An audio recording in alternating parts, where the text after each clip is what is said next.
Bien, buenos días a todos. Yo creo que una de las grandes verdades que se nos ha dicho hoy es que toda visión del mundo que tenemos es relativa. Nunca podemos alcanzar una visión plena, sino que la plenitud la vemos siempre desde la particularidad que somos, desde la singularidad de cada uno y desde las circunstancias en las que cada uno vivimos.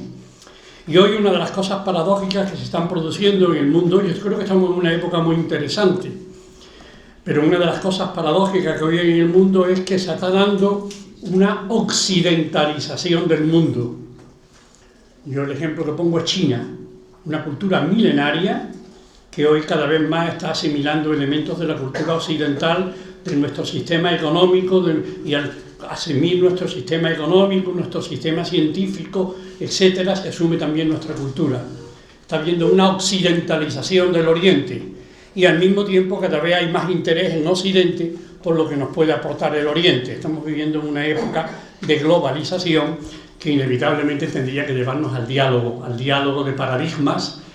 El último libro que he escrito, y así hago también un poco de propaganda, que está ahí algún ejemplar, Las muertes de Dios, es un libro que ha salido ahora en enero, es un libro muy reciente, y ahí le dedico un capítulo entero a la espiritualidad budista, qué es lo que puede aportar la espiritualidad budista desde mi juicio a la espiritualidad cristiana, y qué es lo que también la espiritualidad cristiana le puede plantear a la espiritualidad budista, porque son dos paradigmas, son dos visiones de conjunto de la vida, y cada visión de conjunto tiene su punto fuerte, pero tiene también sus puntos limitados.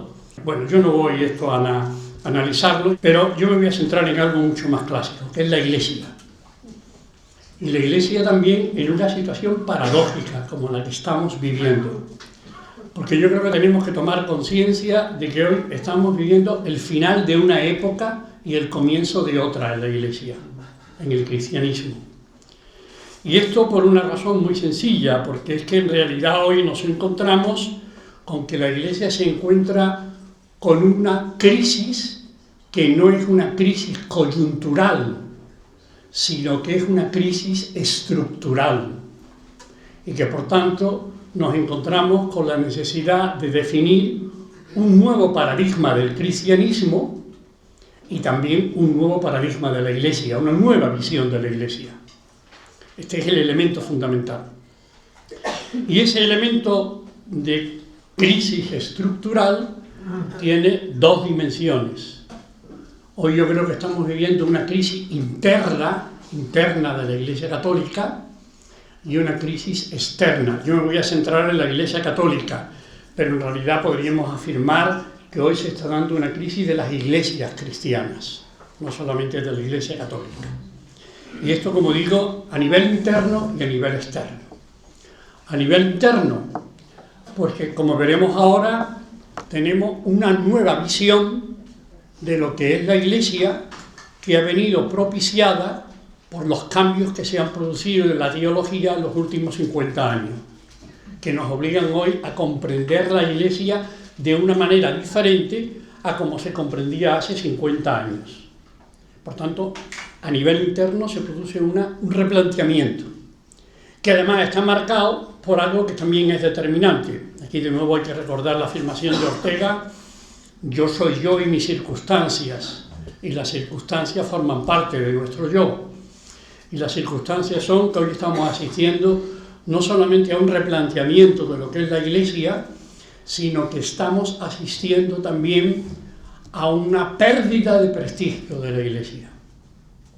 Una crisis estructural que está marcada por escándalos financieros, que está marcada por escándalos sexuales, que está marcada por la lucha por el poder que se da hoy dentro de la Iglesia y que ya pasa a ser noticia de los periódicos y de los medios de difusión social, y que obliga a un replanteamiento de lo que significa ser cristiano y ser católico.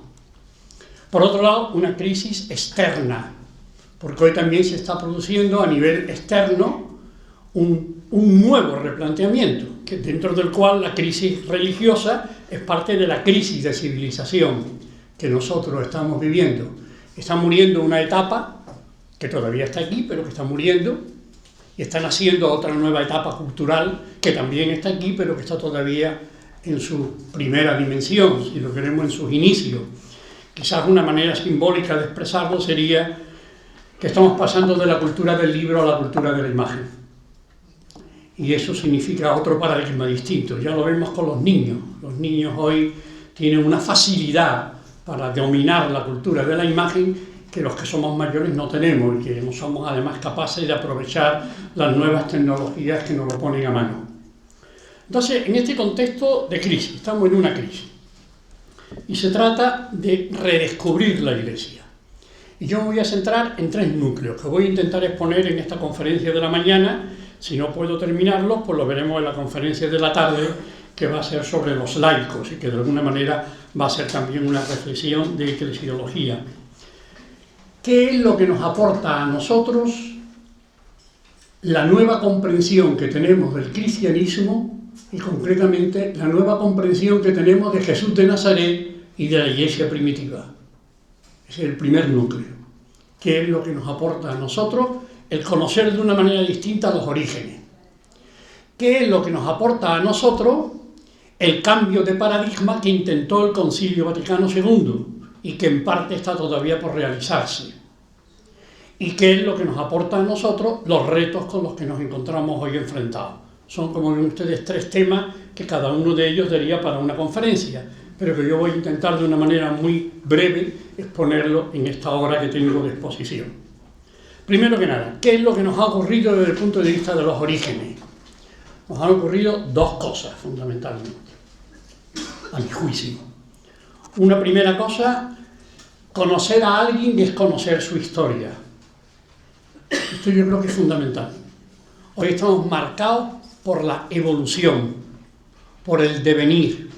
Ya no se trata de realidades estáticas, sino de realidades cambiantes. Yo soy el mismo que era hace 50 años y al mismo tiempo yo soy diferente del que era hace 50 años.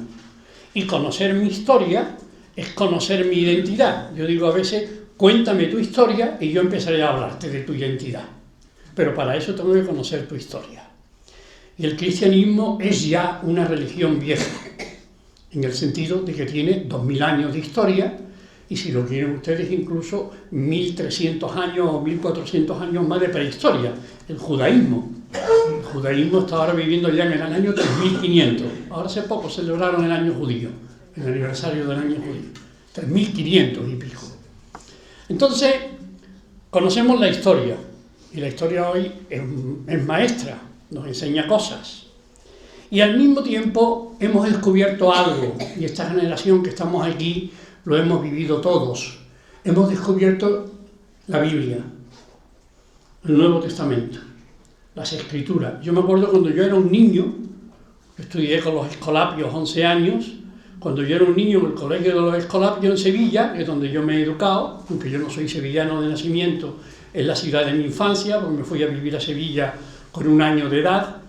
Y cuando yo estudié en los Escolapios, yo me acuerdo perfectamente, se me ha quedado grabado, que nos regalaron los curas del colegio, a todos los niños del colegio, un librito pequeño que inicialmente no era ni siquiera el Nuevo Testamento, sino que eran los 4 evangelios.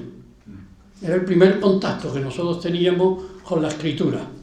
Entonces, al conocer la Escritura, conocemos mucho más, de una manera distinta, lo que Jesús fue y lo que Jesús quiso hacer.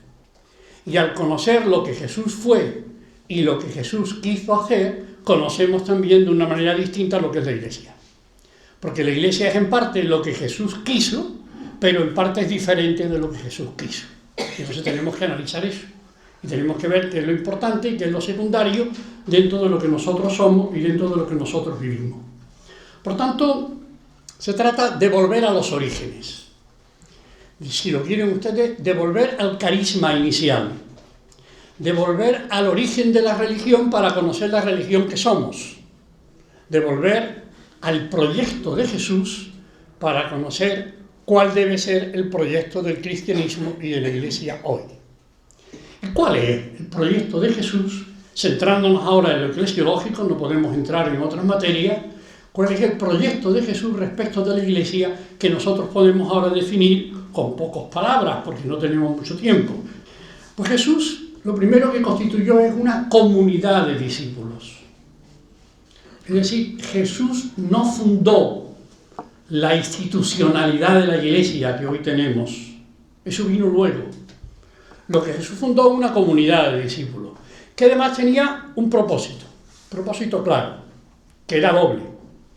Por un lado, hacer presente el reino de Dios en medio de la sociedad judía. Nosotros decimos que tenemos que prepararnos para ir al cielo, utilizando el lenguaje inevitablemente mítico. Todas las religiones hablan con lenguaje mítico, incluido el budismo. No podemos ahora entrar en eso. No tenemos otra manera de hablar de Dios y de los proyectos que tienen que ver con Dios, sino es con un lenguaje simbólico, con un lenguaje de imágenes y con un lenguaje metafórico. No tenemos otro lenguaje. Y en ese lenguaje hay una racionalidad. El mito tiene una racionalidad. El mito no es algo irracional. Entonces, dentro de ese lenguaje, Jesús nos dice que el reino de Dios viene a nosotros. Nosotros decimos que tenemos que prepararnos para ir al cielo. Jesús dice que el cielo viene a la tierra, a hacerse presente. Y el cielo se hace presente y viene a la tierra en cuanto que hay unos seres humanos, en este caso sus discípulos. El intento de Jesús era el pueblo de Israel, que recibe ese mensaje y se pone a vivir los valores humanos a través de los cuales Jesús nos dice en qué consiste el reino de Dios. Luego Jesús viene a traernos una manera de vivir, una manera de abordar los problemas, una manera de situarnos en la vida. Nos viene a ofrecer una jerarquía de lo que es importante y de lo que es secundario. Nos viene a elegir unos compromisos, una lucha, que va a ser la lucha de Jesús y que Él quiere transmitir a sus discípulos. El reino de Dios viene a hacerse presente en la sociedad judía. Y ese reino de Dios que viene a hacerse presente en la sociedad judía significa una reforma interna del judaísmo. Jesús se siente llamado a transformar Israel. De hecho, en los evangelios, que no son de Jesús, pero que recogen relatos sobre Jesús, uno de los problemas que tenemos siempre en la antigüedad es que las grandes personalidades no nos han dejado ningún escrito. Tenemos escritos de sus discípulos, tenemos escritos de los discípulos de Sócrates, y entonces los diálogos de Platón son los que nos ayudan a conocer a Sócrates. Buda no dejó ningún escrito, y sin embargo los escritos de los discípulos de Buda son los que nos ponen en contacto nosotros con Buda. Jesús no nos dejó ningún escrito, ni siquiera sabemos si sabía escribir, y sin embargo tenemos una serie de relatos sobre Jesús que son los que nos ponen en contacto nosotros con Jesús. Entonces Jesús viene para hacer el reino de Dios presente en medio de la sociedad y para, por así decirlo, restaurar a Israel, responder a las esperanzas de Israel de una era mesiánica en la que iba a haber una nueva alianza de Israel con Dios y en la que se iba a transformar la comprensión que tenía el pueblo de Israel tanto de Dios como de sí mismo. Jesús viene para Israel. Y de ahí va a venir la misión de Jesús.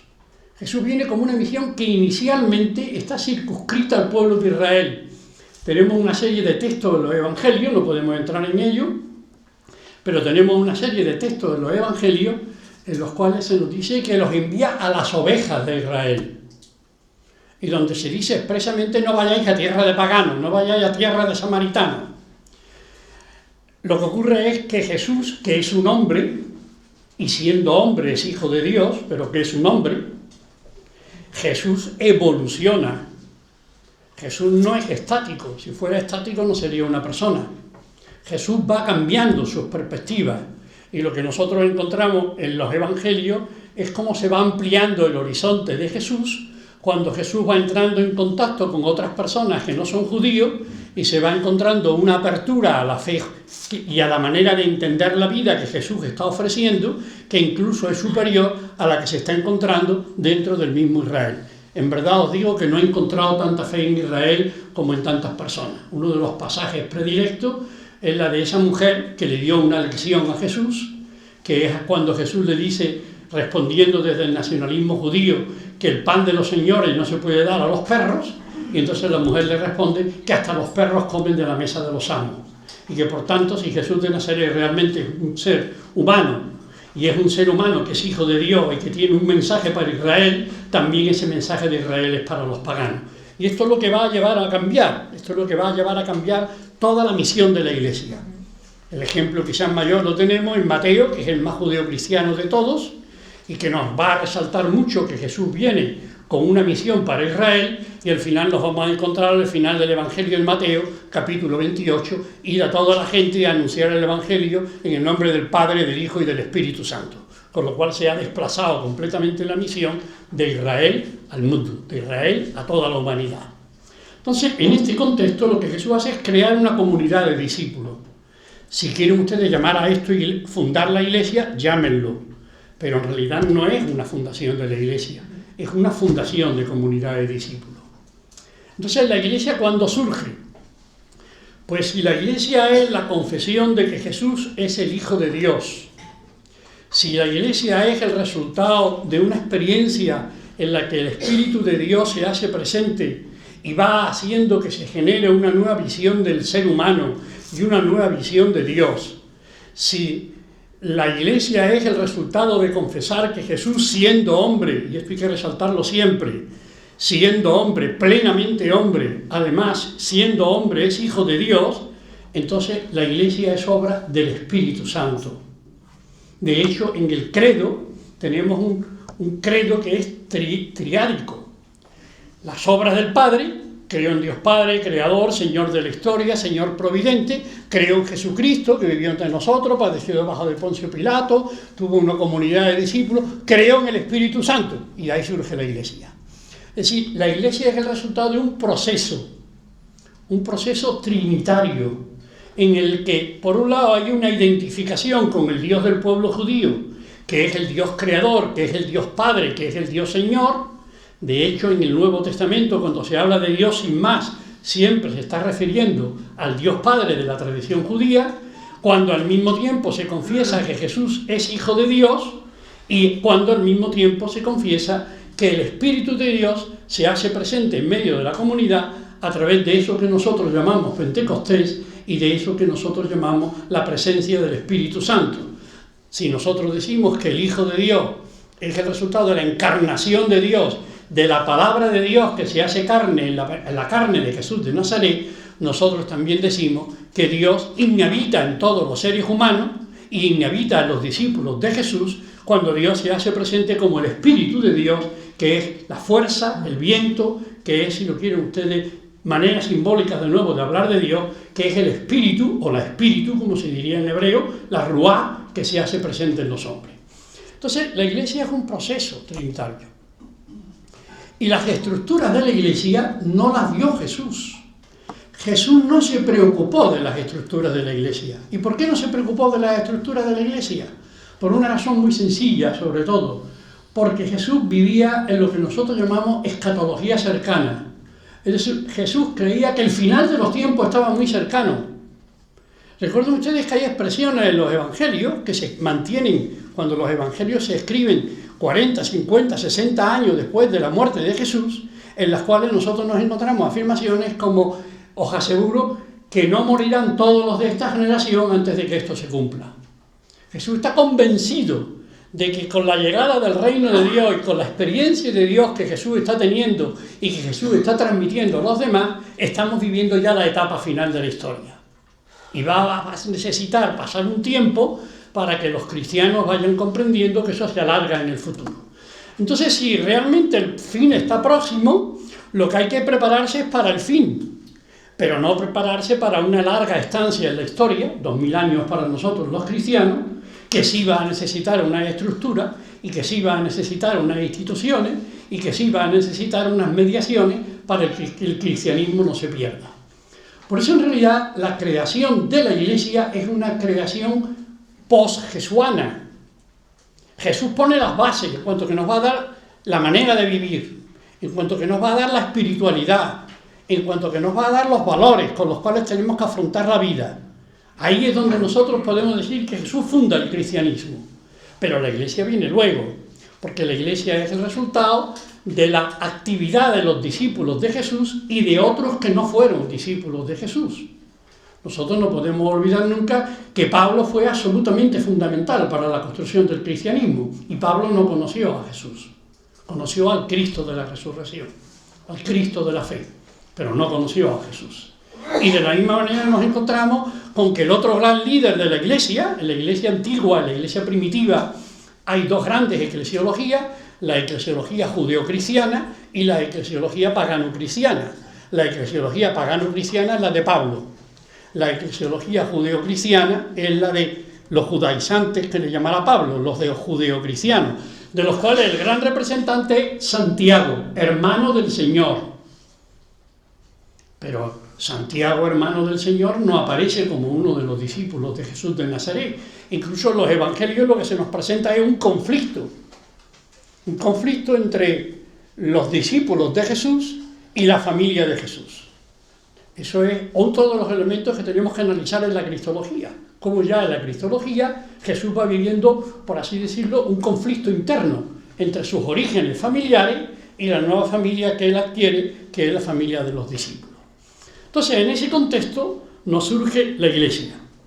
Y la Iglesia va a ser el resultado de una serie de mediaciones a través de las cuales va a surgir el cristianismo. ¿Cuáles son esas mediaciones? Fundamentalmente tres, que es el proceso de institucionalización. El carisma tiene que ser institucionalizado. Si no se institucionaliza el carisma se pierde. ¿Y cómo se institucionaliza un carisma? Pues primero que nada, poniendo por escrito lo que dijo Jesús de Nazaret. Y ese es el intento de los evangelios, cada uno a su manera. Son 4 directores de cine que nos van a hablar de la vida de Jesús y cada uno nos habla desde su propia perspectiva. Entonces cada uno nos deja su primera mediación. Lo primero es poner por escrito el mensaje de Jesús. Lo segundo, crear unas instituciones que velen por la comunidad cristiana, que además se enfrenten a las nuevas herejías que están surgiendo. El cristianismo está desde el principio marcado por la problemática contra las herejías, contra el intento de mezclar la tradición cristiana con otras tradiciones que no son cristianas y que a veces incluso son incompatibles con el cristianismo. Por ejemplo, la Gnosis. Entonces surge el intento de crear una estructura, y esa estructura va a ser estructura sacramental, que va a tardar tiempo en desarrollarse, pero que se va desarrollando, y una estructura institucional, que es los ministerios, que es la autoridad jerárquica, que es la configuración de las comunidades. Es el segundo elemento a través de los cuales se crea, por así decirlo, la mediación cristiana. Y la tercera mediación va a ser determinar, por así decirlo, qué es el cristianismo como específico, diferenciado del judaísmo. Nosotros somos una rama del árbol judío.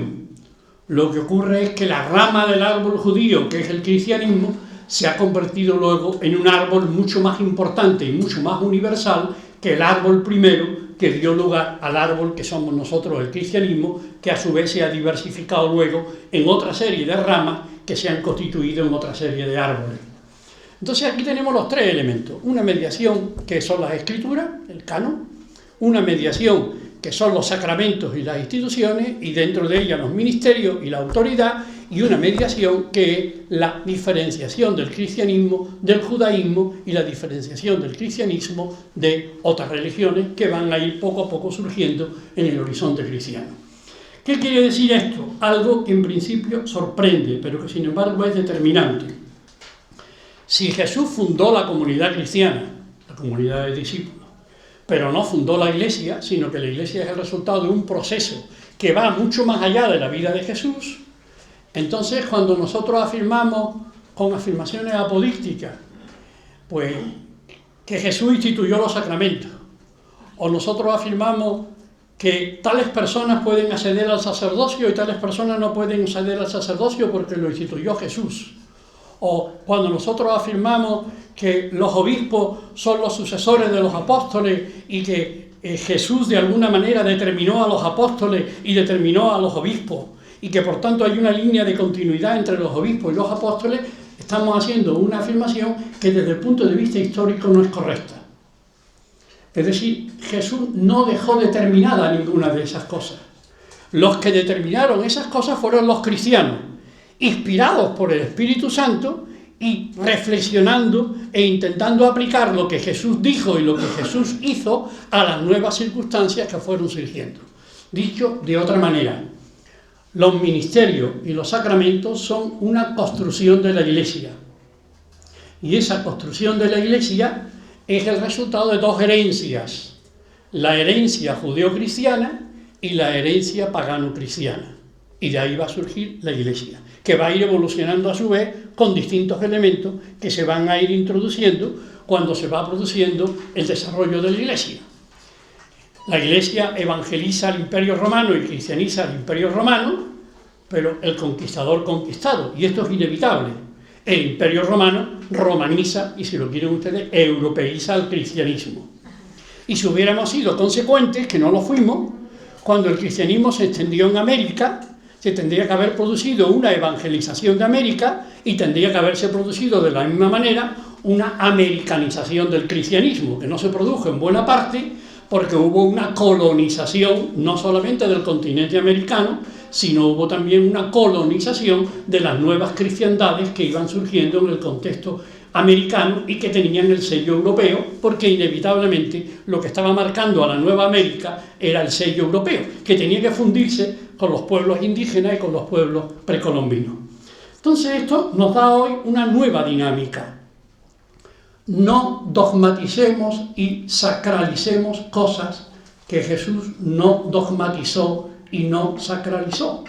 Y abrámonos a la discusión acerca de si cosas que se hicieron en el siglo I y en el siglo II siguen siendo válidas hoy y no vienen de Jesús, aunque sean fieles a la herencia de Jesús, si esas debemos mantenerlas hoy, o si otras cosas que hoy están surgiendo, pero que no podían surgir en el siglo I ni en el siglo II, pues al surgir ahora en el siglo XX pueden ser más coherentes con el Evangelio y pueden ser más coherentes con el proyecto de Jesús que otras construcciones que se han ido desarrollando a lo largo de la historia. Si esto lo aceptamos, esto nos da una nueva visión para plantearnos el problema de una iglesia inculturada hoy mundialmente y que ya no tiene por qué seguir el cuño europeo. Rahner hablaba de 3 etapas en la historia del cristianismo. La primera etapa bajo el influjo de los judeocristianos, la segunda etapa influida por así decirlo, por Europa, por la europeización del cristianismo, la tercera etapa, decía Karl Rahner, que decía él que había comenzado con el Vaticano II, la de un cristianismo mundial. Y un cristianismo mundial es un cristianismo plural, porque la humanidad es plural.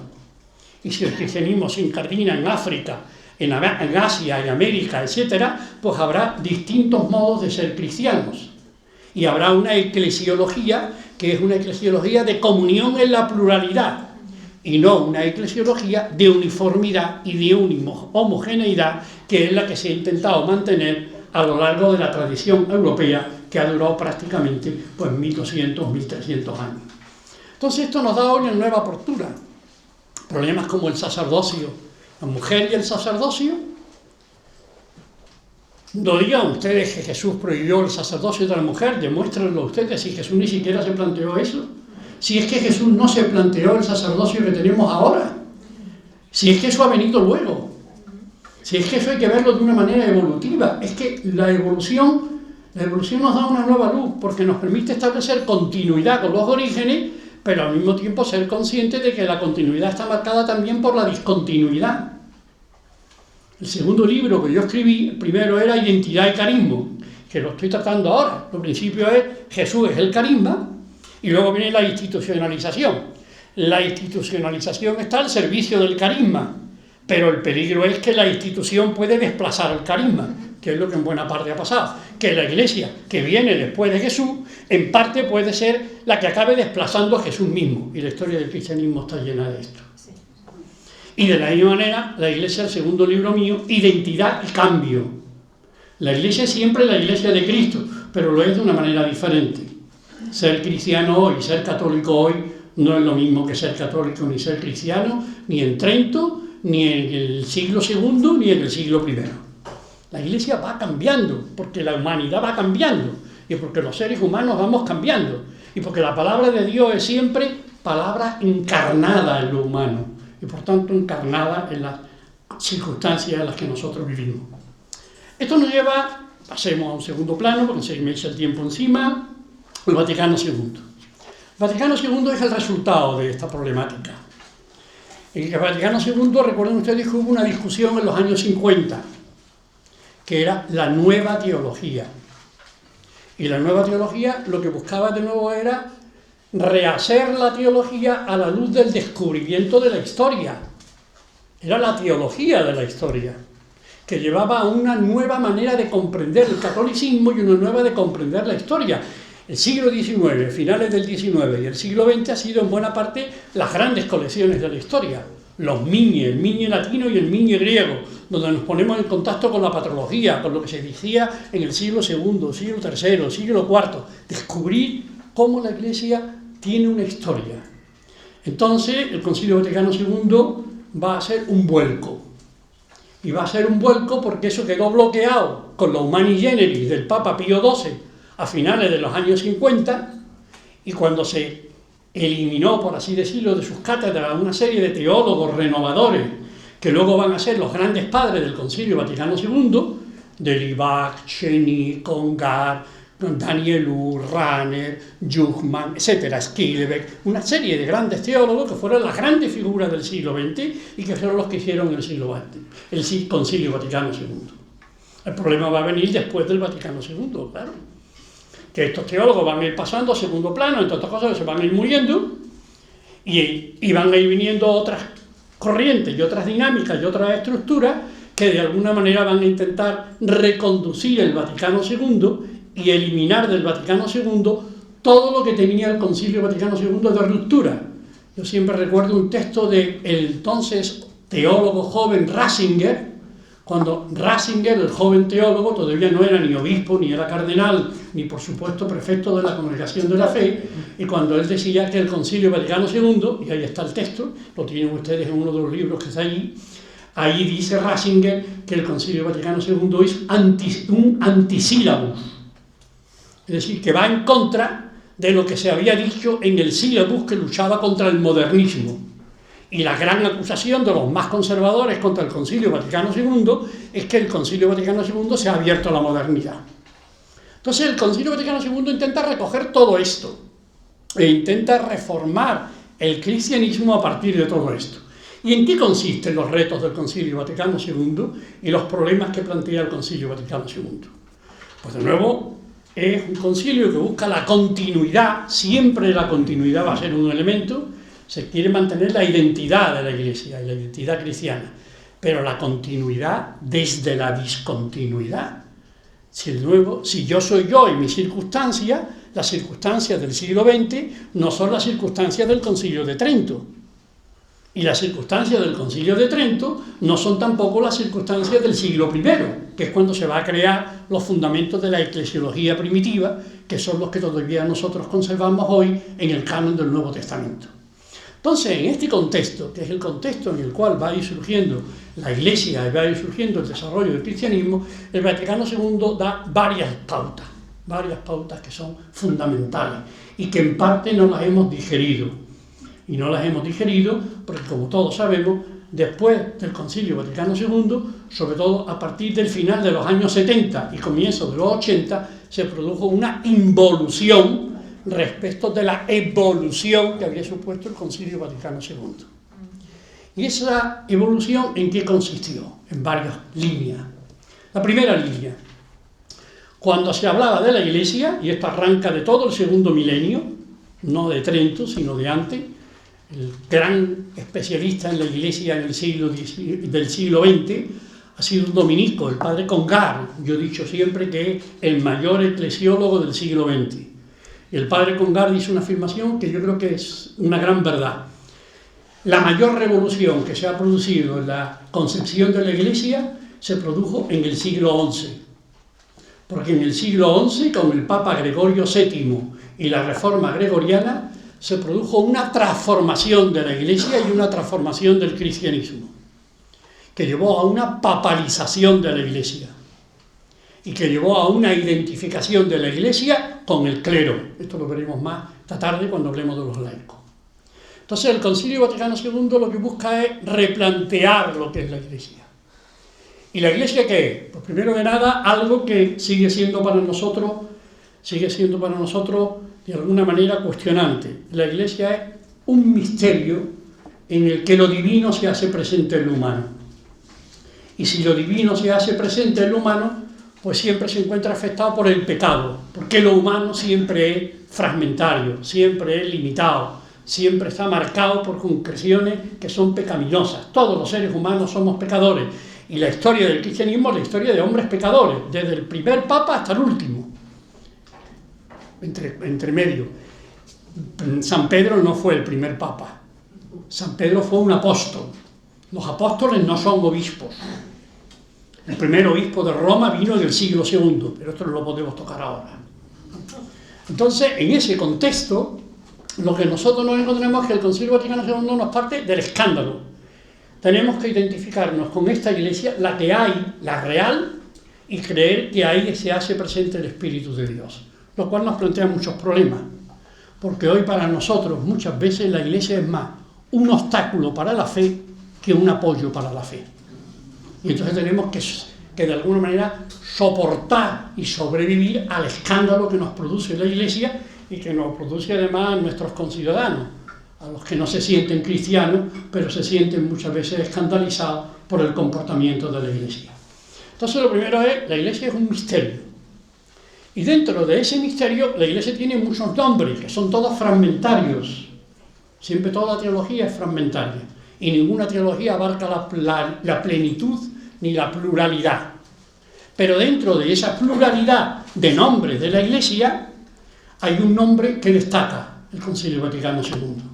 La Iglesia es el pueblo de Dios. La Iglesia es comunidad. La Iglesia es una comunidad. Por tanto, la Iglesia es una asamblea de fieles, una comunidad de fieles, un grupo de fieles. Lo primero de la Iglesia no es la institución, lo primero de la Iglesia es la comunidad. Y va a haber comunidad, va a haber Iglesia, antes de que hayan surgido muchas instituciones. Cuando todavía no han surgido los 7 sacramentos, ya hay Iglesia. Cuando todavía no ha surgido el canon del Nuevo Testamento, porque todavía no se ha hecho el canon del Nuevo Testamento, ya hay Iglesia. ¿Por qué? Porque hay comunidad de cristianos. La Iglesia es comunidad. Y por tanto, lo primero que hay que decir de la Iglesia es que la Iglesia tiene que reencontrarse con su carácter de comunidad. Y va a venir una eclesiología centrada en la comunidad, en el pueblo de Dios. Luego la involución va a intentar de alguna manera quitarle cosas a la fuerza que tiene esto, que es el capítulo 2 de la Lumen Gentium. Tercer elemento que nos dice el Concilio Vaticano II, de nuevo, retos, que son retos, porque no lo hemos desarrollado luego, o lo hemos desarrollado de una manera muy fragmentaria, muy parcial y muy embrionaria. El clero es parte de la Iglesia, y es parte importante de la Iglesia, pero el clero no es la Iglesia. Esto lo veremos más claro esta tarde. El clero es una parte de la Iglesia, y uno de los dramas de la Iglesia es que se ha identificado la Iglesia con la parte. De tal manera que cuando hoy hablamos en el lenguaje coloquial, e incluso el mismo lenguaje de los obispos y del Papa, y dice la Iglesia piensa algo, no están diciendo lo que pensamos la comunidad de fieles, están diciendo lo que piensa el Papa, lo que piensan los obispos, lo que piensan los sacerdotes, lo que piensa la jerarquía, los eclesiásticos en definitiva.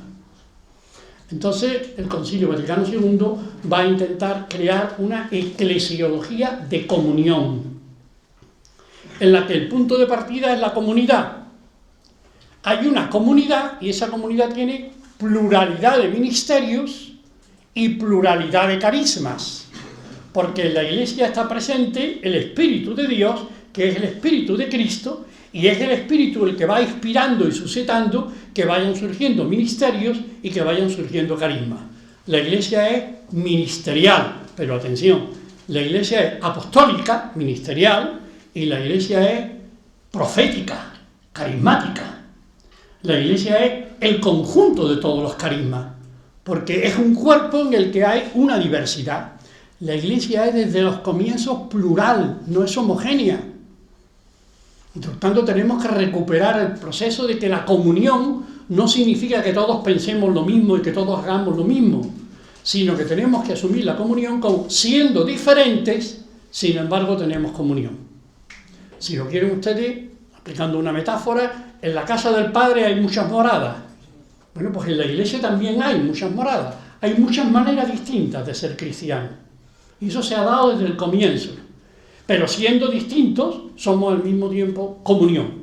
Podemos concordar en la comunión, porque lo que nos hace concordar es la vida, la historia, la lucha, los valores por los cuales vivió y murió Jesús de Nazaret, que son mucho más importantes que todas las estructuras que creemos, porque las estructuras pueden ir cambiando.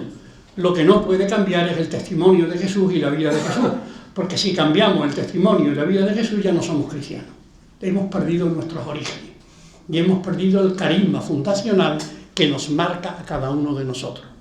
Por tanto, tenemos que abrirnos a la pluralidad, y dentro de esa pluralidad tenemos que reformar los ministerios. Esto es fundamental.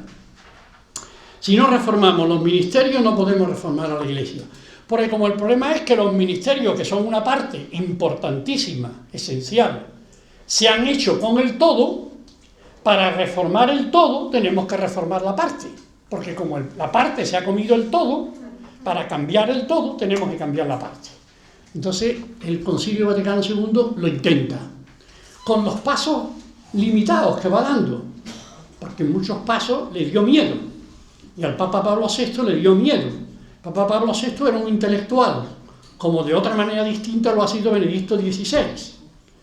Y los intelectuales, pues a veces tienen muchas más dudas y tienen muchas más vacilaciones que los que son más pragmáticos, pero tienen menos teorías, como le pasaba a Juan Pablo II, que era un teólogo bastante deficiente, pero que sin embargo era un líder que tenía mucha capacidad carismática y mucha capacidad de comunicación, que probablemente le faltaba a Pablo VI, al que ahora quieren canonizar, y que al mismo tiempo le faltó también al Papa Benedicto XVI. Entonces, reconfigurar el papado. El papado tiene un problema en la Iglesia hoy, un problema que lo detectó Pablo VI, un problema que lo volvió a detectar el Papa Juan Pablo II, y un problema que lo volvió a detectar el Papa Benedicto XVI, y que lógicamente también sigue manteniendo el Papa Francisco.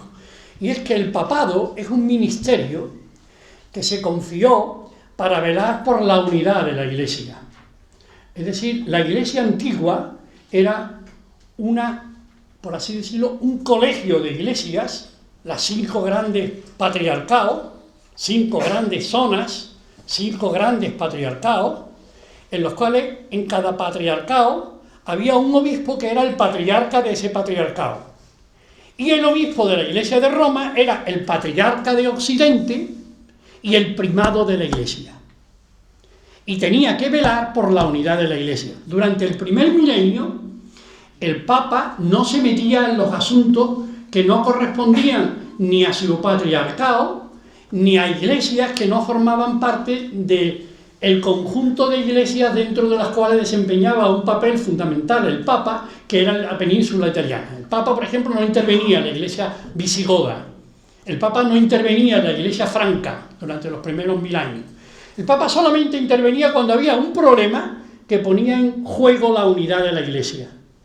Cuando se podía producir un cisma, cuando se podía producir una ruptura. Tenía un ministerio de unidad. Entonces, ¿cuál es el problema que tenemos? Que el mayor problema que tenemos hoy para la unidad es el Papa. Es decir, las iglesias ortodoxas, que tienen mucho en común con la católica, y las iglesias protestantes, que tienen más diferencias que la iglesia ortodoxa con la católica, pero que tienen también mucho en común con la católica, son los hermanos separados, pero son hermanos y son cristianos. Ese es el drama, que ya no hay una iglesia cristiana, sino que hay distintas iglesias cristianas enfrentadas. El problema está no en que haya iglesias distintas, sino en que están enfrentadas. Entonces, el Papa hoy es el gran impedimento para la unión de los cristianos. Si replanteamos el papado, podría venir mañana la unión con los ortodoxos. Con los protestantes tendríamos que dialogar más, porque con los protestantes hay más problemas. Y dentro de los protestantes hay que distinguir, no todos los protestantes tienen la misma dinámica. Por ejemplo, la iglesia, sobre todo la High Church, la iglesia alta anglicana, es muy católica. Si ustedes van a Inglaterra y van a una iglesia de la iglesia alta anglicana, de la High Church, se encontrarán a la Inmaculada, se encontrarán a la Virgen de Lourdes, se encontrarán, parece que están en un templo católico, se encontrarán sagrarios, se encontrarán... Las iglesias han cambiado, todas las iglesias han cambiado, el catolicismo también. Pero hoy el Papa se ha convertido en un impedimento, porque se ha convertido en un monarca autoritario que ha ejercido un poder sobre toda la Iglesia y que no ha generado, por así decirlo, un consenso a la hora de gobernar la Iglesia, sino que muchas veces ha visto a los obispos de las otras iglesias como subordinados al Papa. Y hoy lo que ha puesto el Concilio Vaticano II en primer plano, y luego se intentó después del Concilio Vaticano II, y ahora está intentando de nuevo replantear el Papa Francisco, es que fundamentalmente la Iglesia es conciliar y colegial. Es decir, la máxima expresión de la Iglesia no es el Papa. La máxima expresión de la Iglesia es el concilio, presidido por el Papa, que es el primado, pero es el concilio. De nuevo es el colegio, es el grupo. Hablamos de comunidad siempre, no es el individuo. Aunque dentro de la comunidad haya individuos que emerjan y que tengan un protagonismo mayor, el peso está en la comunidad y debe de estar en la comunidad. Y eso debe darse a nivel papal, eso debe darse a nivel episcopal, eso debe darse a nivel parroquial. Tiene que haber estructuras en las cuales funcione la Iglesia como comunidad. Y dentro de esas iglesias como comunidad, reconocer los ministerios y reconocer las funciones de los ministerios. Entonces, reestructuración de la Iglesia a nivel de ministerio y reestructuración de la Iglesia a nivel, sobre todo, de sinodalidad, de colegialidad, de que los obispos no son solo obispos de su diócesis, eso lo dice el Concilio Vaticano II, sino que tienen una preocupación, un cuidado, un ministerio por toda la Iglesia universal. Todos somos corresponsables, cada uno en su grado y cada uno según el lugar que ocupa dentro de la Iglesia. Pero en la Iglesia hay siempre comunión, y en la comunión hay interacción. La unidad siempre se da desde la comunión de las distintas partes. Por tanto, hay que replantearse los ministerios de la Iglesia. Tercer elemento que nos plantea el Concilio Vaticano II. Cuarto, la Iglesia está en estado de misión. En realidad, nosotros nos hemos centrado en la Constitución sobre la Iglesia, que nosotros llamamos Lumen Gentium, que es la Iglesia cómo se define a sí misma, cómo la Iglesia se ve a sí misma, cuál es la estructura interna de la Iglesia. Pero nos olvidamos de algo fundamental, que la Iglesia desde el primer momento, desde la comunidad de discípulos, es comunidad en misión. Por tanto, la constitución de la Iglesia fundamental, si me apuran ustedes, no es ni siquiera la Lumen Gentium, es la Gaudium et Spes, la Iglesia en el mundo. La Iglesia está para el mundo, para traer la buena noticia al mundo. El gran descubrimiento del siglo XX y el gran descubrimiento que se va a llevar al Concilio Vaticano II es que las misiones no son simplemente las que están fuera de Europa y que nunca han oído hablar del cristianismo, sino que las misiones las tenemos aquí, las tenemos en la calle, las tenemos en la casa, las tenemos en la familia, las tenemos en el prójimo cercano en el que nos encontramos, que estamos en estados de misión. Y si eso era verdad en los años 60 con el Concilio Vaticano II, hoy en el año 2018 es mucha más verdad, porque las viejas cristiandades europeas han dejado lugar a una nueva Europa, que es una Europa secularizada, que es una Europa, aunque a algunos no les gusta esa manera de expresarlo, que es una Europa en buena parte laica y que es una Iglesia en buena parte postcristiana y correligiosa. Y nos encontramos entonces con la problemática de que hoy es más difícil anunciar el Evangelio en los sitios en los que han existido viejas cristiandades que anunciar el Evangelio en los sitios en los que por primera vez se encuentran con la buena noticia del Evangelio.